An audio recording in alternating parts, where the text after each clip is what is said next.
नमस्कार मंडळी. आज आहे ना मी तुम्हाला माझ्या पद्धतीचा मऊ लुसलुशीत मेथीच्या पराठ्याची रेसिपी दाखवणार आहे. त्याच्या आधी तुम्ही जर माझ्या चॅनलवर नवीन असाल ना तर प्लीज चॅनलला लाईक, शेअर आणि सबस्क्राईब करायला विसरू नका. आणि मंडळी, हा व्हिडिओ आहे ना रात्रीच्या वेळेस केलेला आहे, त्यामुळे जरा क्लिअरिटी कमी आहे, त्यामुळे जरा समजून घ्या. चला मग आता आपल्या रेसिपीला सुरुवात करूया. मेथीचा पराठा तयार करण्यासाठी मी इथे एक मोठी परात घेतलेली आहे. आता परातीमध्ये सर्वप्रथम मी आवश्यकतेनुसार गव्हाचं पीठ चाळून घेतलेलं आहे. त्यानंतर त्याच्यामध्ये मी 2 चमचे चणा डाळीचं पीठ टाकणार आहे. त्यानंतर स्वच्छ धुवून बारीक चिरून घेतलेली मेथी पिठामध्ये टाकणार आहे. मेथी टाकून झाल्यानंतर त्यामध्ये आलं, लसूण, हिरवी मिरचीची पेस्ट टाकून घेणार आहे.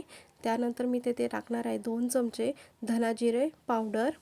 त्यानंतर मी थोडा ओवा हातावर घेऊन तो चांगला चोळून पिठामध्ये टाकणार आहे. ओवा टाकून झाल्यानंतर त्यामध्ये मी मेथीचा पराठा मस्त असं मऊ लुसलुशीत राहण्यासाठी एक वाटी दही टाकणार आहे. त्यानंतर सर्वात महत्त्वाचा पदार्थ म्हणजे उकडलेला बटाटा टाकणार आहे. या बटाट्यामुळे पराठ्याला चव पण सुंदर येते आणि पराठा मस्त दिवसभर असा मऊ लुसलुशीत राहतो. आता याच्यामध्ये मी थोडीशी हळद व चवीनुसार मीठ टाकून सर्व साहित्य पिठामध्ये मिक्स करून घेणार आहे. हे सर्व साहित्य पिठामध्ये आधी मिक्स करून घेतल्यामुळे पीठ मळण्यासाठी पाणी जास्त लागत नाही. सर्व साहित्य पिठामध्ये मिक्स करून झालेलं आहे. आता थोडंसं पाणी टाकून चपातीला जसं पीठ मळतो तसं पीठ मळून घेऊया. पीठ मळून झालेलं आहे. आता पिठावरती थोडंसं तेल टाकून पिठाचा गोळा पुन्हा छान असा मळून घेऊया.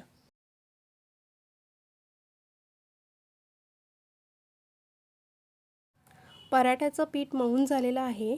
आता त्यातला एक छोटा गोळा घेऊन तो सुक्या पिठामध्ये बुडवून त्याची छोटी पोळी लाटून घेऊया व त्याला तेल लावून चपाती ज्याप्रमाणे 3 घडीची करतो त्याप्रमाणे पराठ्याची 3 घड्या करून पराठा पातळ असा लाटून घेऊया.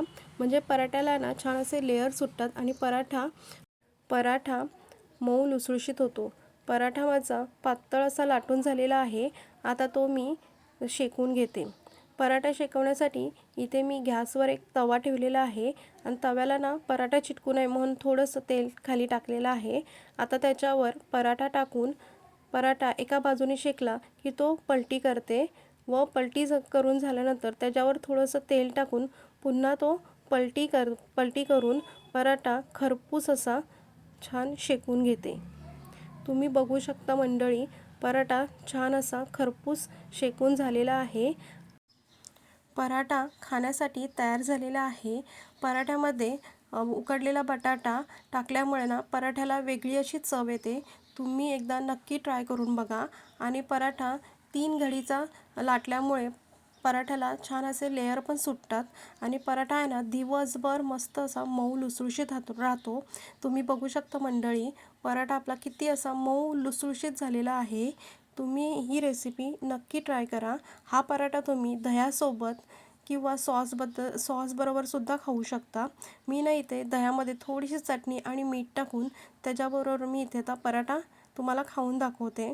पराठा चवीला खरंच खूप छान झालेला आहे. तुम्ही ही रेसिपी नक्की ट्राय करून बघा आणि आवडल्यास लाईक करायला विसरू नका. धन्यवाद.